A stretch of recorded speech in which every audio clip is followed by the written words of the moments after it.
Hi, welcome. Hi, welcome. Are you guys able to see the screen that has the delta function?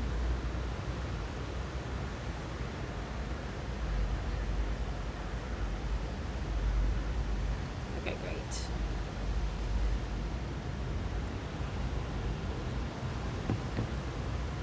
So hopefully you guys have watched the delta function videos. If not, make sure to watch them to understand what the delta function is.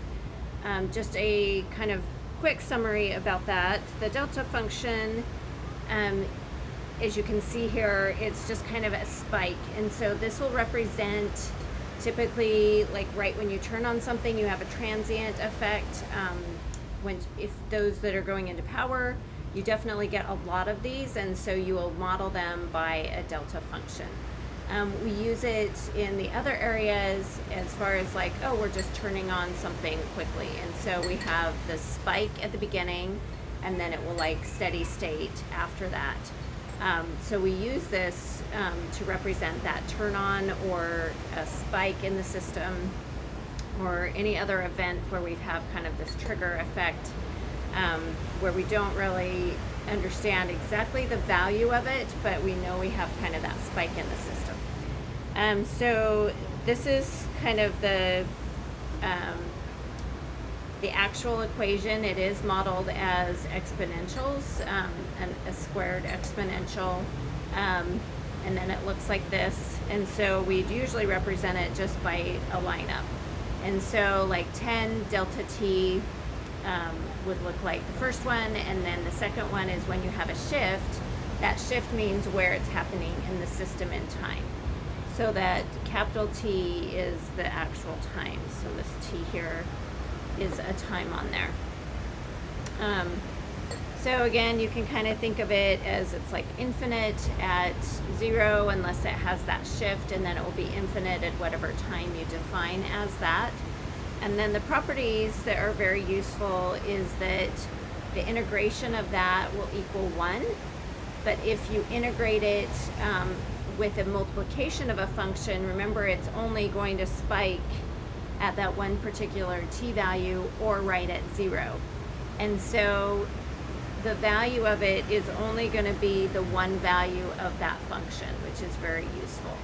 And so we just evaluate it at f of 0, and then if we have a shift, we do it at whatever value of the time is a in that one. And so these are the most useful properties to be able to use. In the video I went through the full derivation, but then the usefulness, as you can kind of see here, is when we have things that look like this, which is what we see very often in the integration with the Fourier. A lot of times they won't match the table, and so when that case happens, we have these delta functions in there. And so with that, we then know that integration by itself is equal to 1, and then f of 0. So we can just find, in this case, this is a multiplication of a function times the delta w, because we have the j omega there, and we have the omega. So there's a function times that. So then all we need to do is plug in 0 for that one, because this is not a shifted delta omega. And so plugging in zeros, as you can see here, oh, wrong one, ends up giving us a 1 for the ej to the 0, and then the other one goes to 0 because you have a 0 on the top, and so you just have a 0 as the end value, which makes this really nice. Okay, that's the quick summary of the direct delta function integrations. I don't have new lecture notes for today. I was going to do a lecture 19. Instead, I'm going to go to the review, so lecture 20, and then I'll bring in some additional examples later on. So we're going to go over that lecture 20 notes if you want to pull those up. Okay, so midterm next Wednesday. It's next Wednesday, right? Make sure.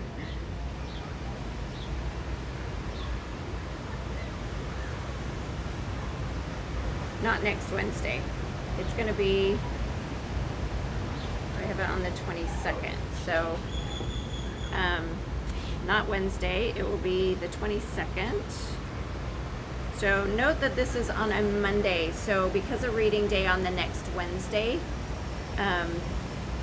April 22nd will be a Monday. So note that difference. So I'm going to have the group, your group work or individual work to prepare for that exam will still be due on Monday.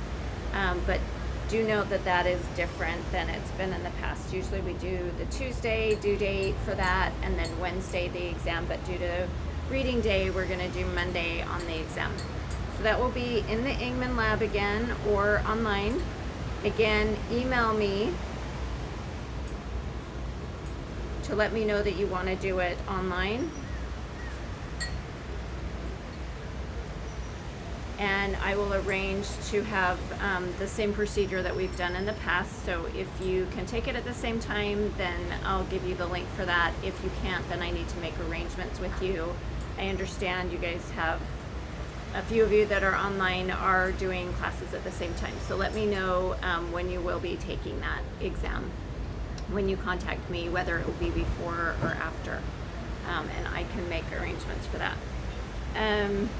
So again, this will still be due on Monday, the group and individual assignment. And then the problems that will be on this exam will be the complex power. So understanding average power, RMS values, complex power, apparent power, average power absorbed, reactive power, and or power factor.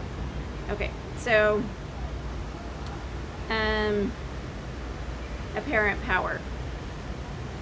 You guys can either say it or type in the chat.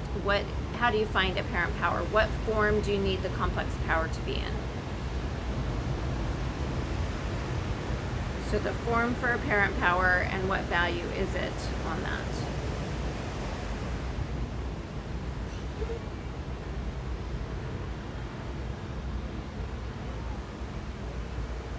Anyone online?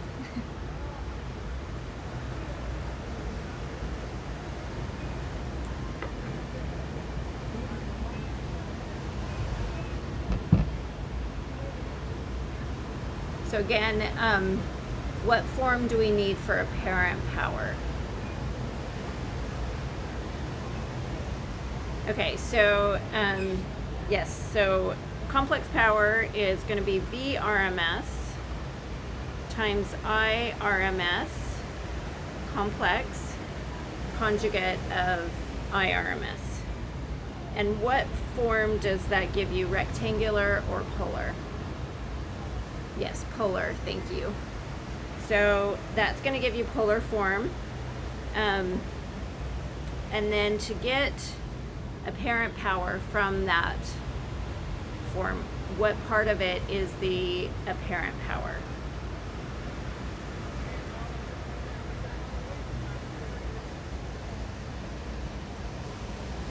No one? Okay. Remember, it's in polar form, so apparent power will be polar form, and it will be the magnitude of that polar form. Okay. Hopefully somebody remembers average power absorbed. First of all, what form do you need for average power, and then what part of that form is the average part? Okay, thanks. Yeah. Magnitude. Okay, we got that one. And now for average power absorbed. What form does it need to be?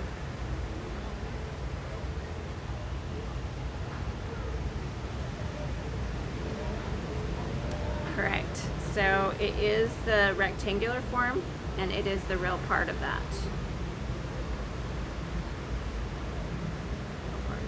Okay. And then reactive power. What form do you need for reactive power, and what portion and what part of it is it of that form?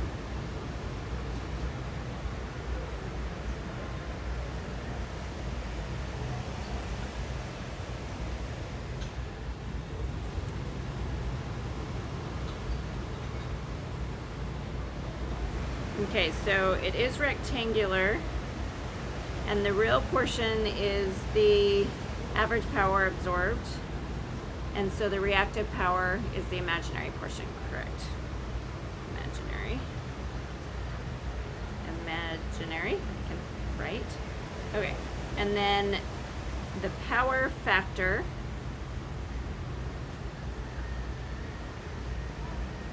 is its own equation, but you use a portion of it to figure out if it's leading or lagging.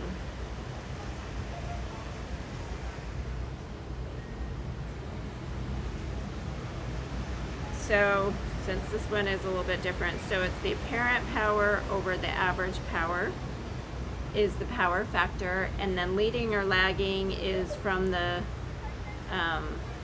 polar form theta. So you determine if theta is going to be leading or lagging. Okay.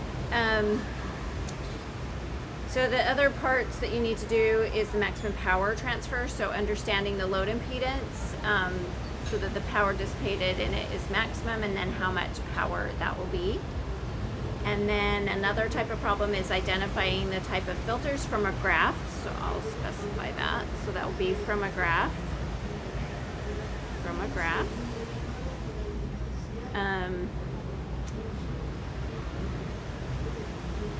So we won't have you design a filter. So just identifying what type of filter from a graph. And then determining the bandwidth, quality factor, resonant frequency, if applicable, and or the corner cutoff frequencies.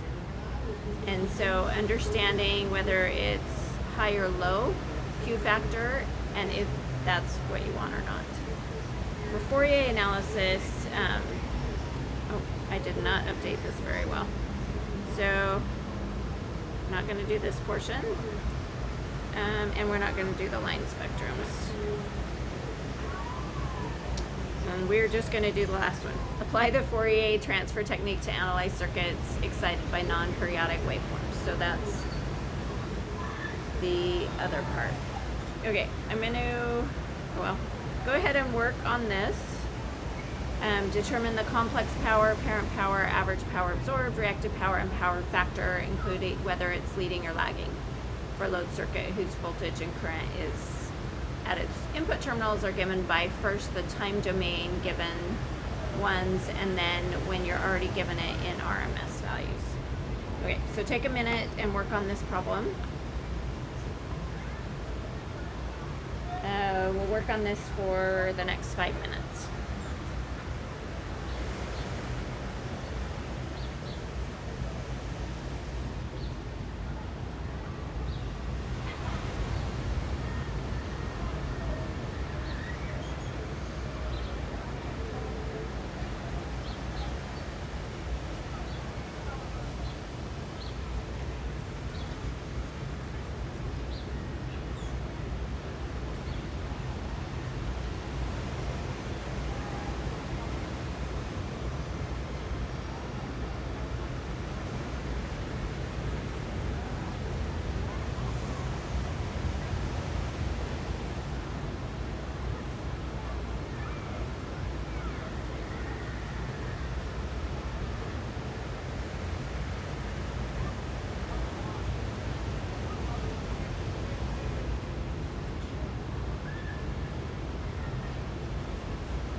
Why don't you guys put in the chat window, let me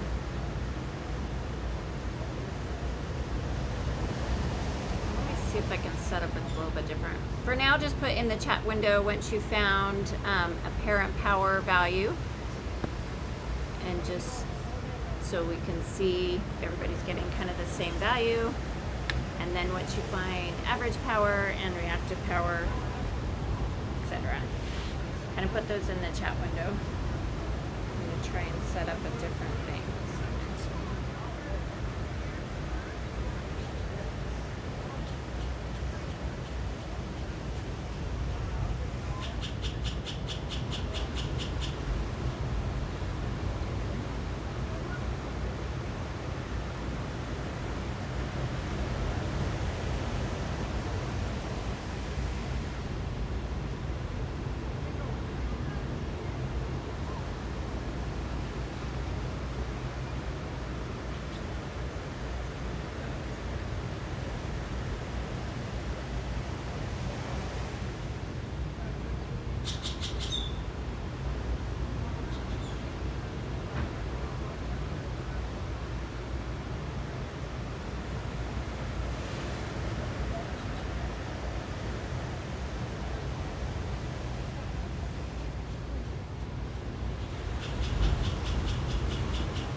Okay. Okay, nobody put them in the chat. Okay, I'll try and figure out how to do the poll next time, so that it's a little easier. Okay. Let's see.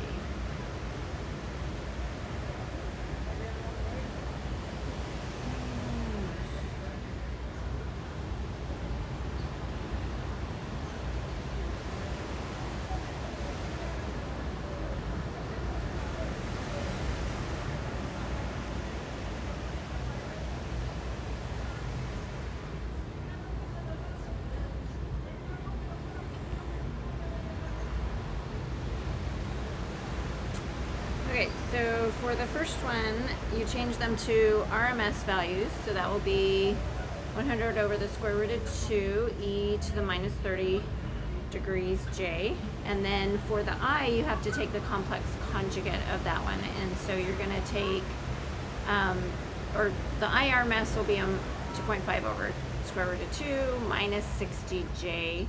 And then you have to take the complex conjugate of the minus 60 to become plus 60. So that becomes 125 EJ30.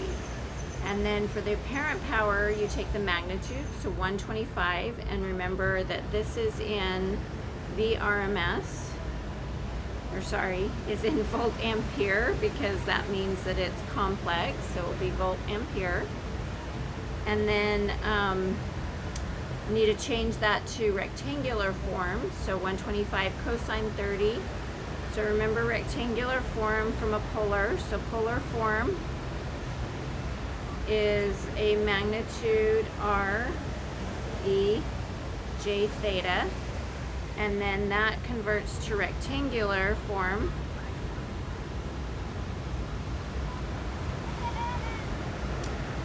as r cosine theta plus r sine theta j. And so that gives you r cosine theta plus r sine theta j. So in this case, r is 125, and that is your apparent power in volt ampere. And then from here you take the real portion, and that will be average power, PAV, in watts. And then the reactive portion is Q, and that's the imaginary part of that. And so that's in volt ampere reactive. Again, volt ampere to mean it's complex component, and then R to determine or to specify specifically that it's the reactive component. Oh, I wrote the equation wrong up here. Sorry, it's opposite. It's PAV over. Sorry about that. So it's PAV, average power over apparent power. Yeah, that's the portion of it over the total magnitude. So that makes more sense. So it's a portion of that, so it's that fraction. And so you have 108.25, which is the average power over the total of 125. So it's 86.6%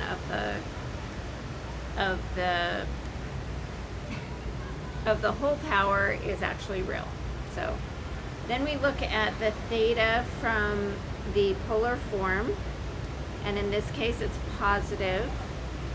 So we get a plus, which means it is lagging. So when it's plus, there's lagging. When it's negative, it's leading. Okay. Any questions on this? Okay, great.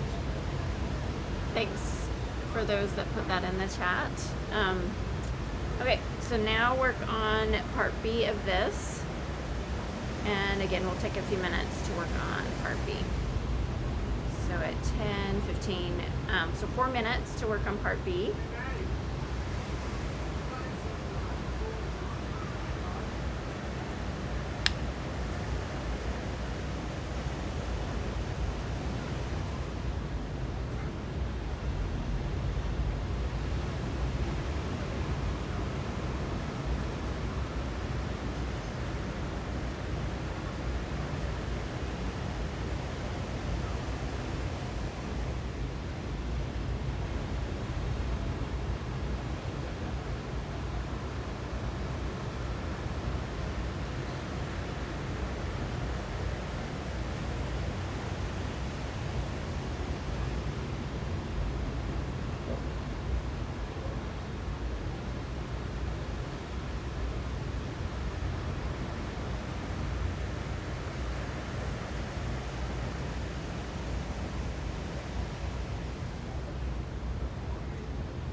Try something a little different. Hopefully this will work.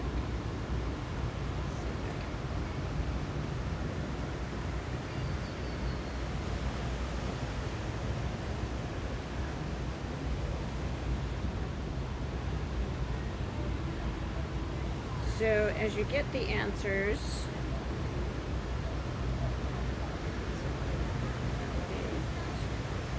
okay, try and use the QR code with your phone and put in yours, and this way it will be anonymous.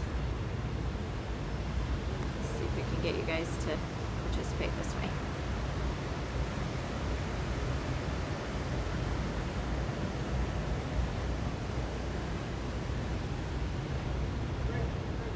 So you can use the code here at menti.com or the QR code. So you can go to menti.com and then type in that use code and then put it up there.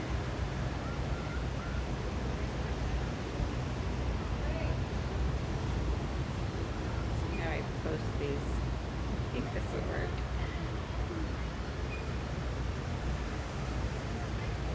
Or you can use the QR code. One of those two.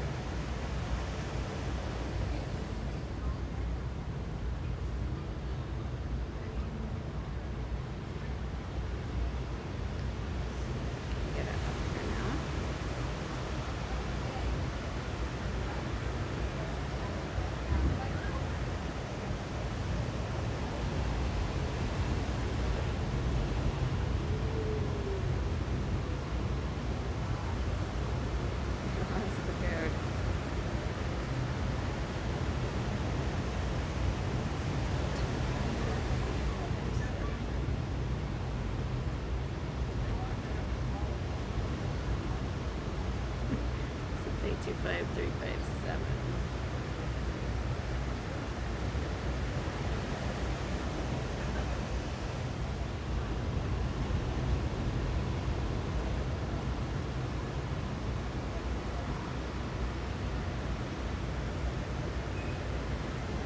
Okay.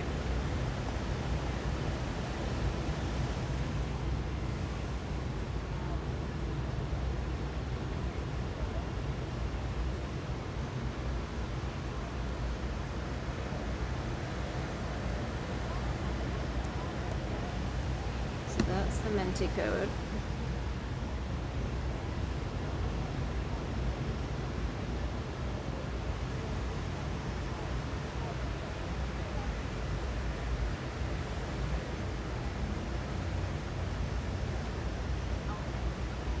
Maybe it won't post it.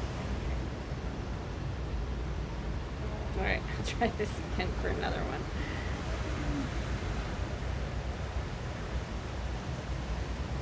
Used this one before, so okay, we'll try that next time. All right, for the next problem we'll try that one. Okay, so for part B,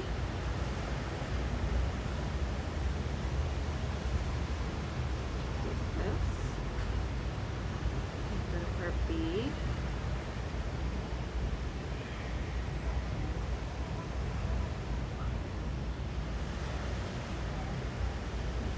go.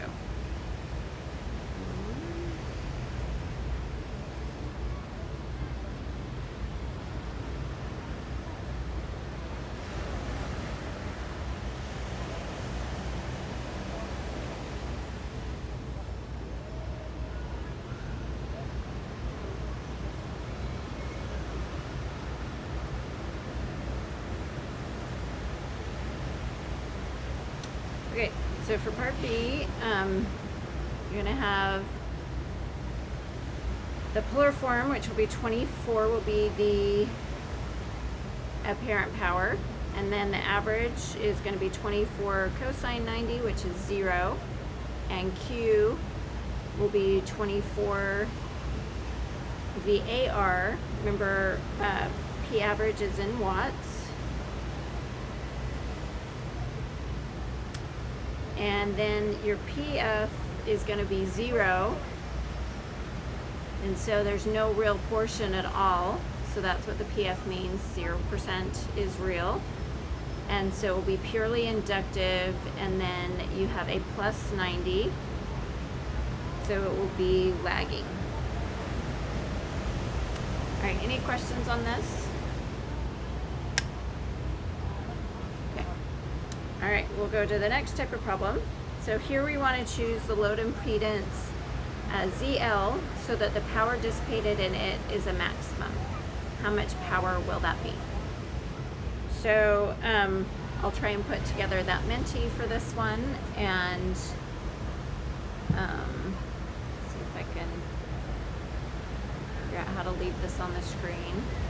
Maybe I'll do it on the computer. Okay, so go ahead and work on this for the next 10 minutes. 10, 20, yeah, and then we'll go through the solution.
when you get the values for RTH,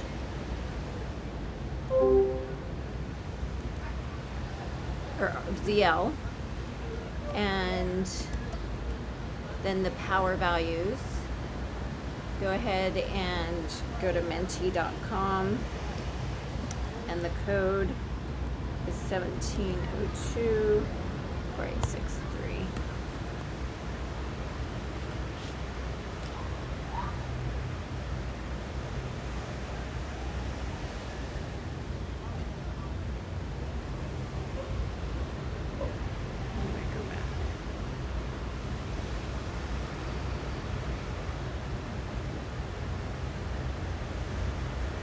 Okay, it did not save that one.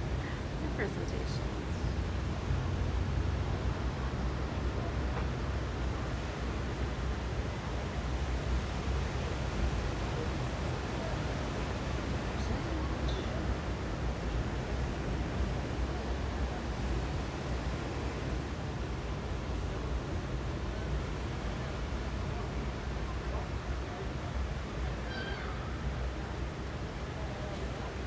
Okay, never mind. Don't worry about putting it. For the next time, I'll figure out how to make this work a little bit smoother. Okay, let's go over the solution for this.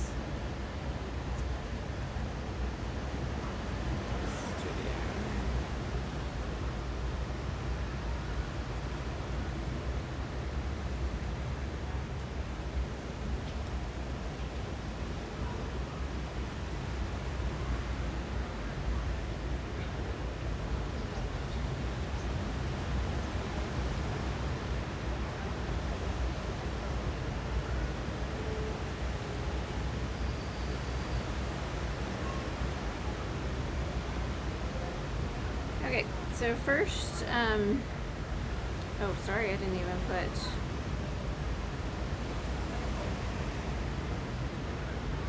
okay, so ZL is going to be the complex conjugate of ZTH, and so, and then the power average max is going to be 1/8 of the magnitude of VTH squared over RL, which is the real part of the ZL. So you're going to remove independent sources, find a pathway from A to B.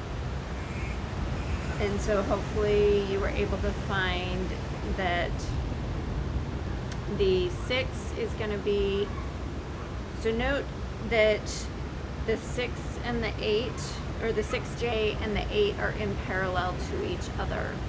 So that yellow is on one side and then blue is on the other side. So those two will be in parallel. And then the 4 and the -6, 5J is in parallel, and then you would need to add those together. And so with that, it ends up being 5.32 minus 1.9J. And then to find VTH, I'm going to do node voltage, find V1, and then note that VTH is V1 minus V2. And so the V1 side will be V1 minus Vs over 6J plus V1 over 8. And on the V2 side, it will be V2 minus Vs over 4, and then V2 over a minus 5J. So working through the algebra from that gives us VTH ends up being a 0.3123 E to the 72.8 degrees J, and then the P will be 1/8, and then you take the magnitude portion of that, which will be 0.3123 squared, and then the real portion of this is the 5.32, so you use 5.32, and that gives 2.29 milliwatts. All right, any questions on these? All right, good to see you guys today. All right, see you again remotely on Friday.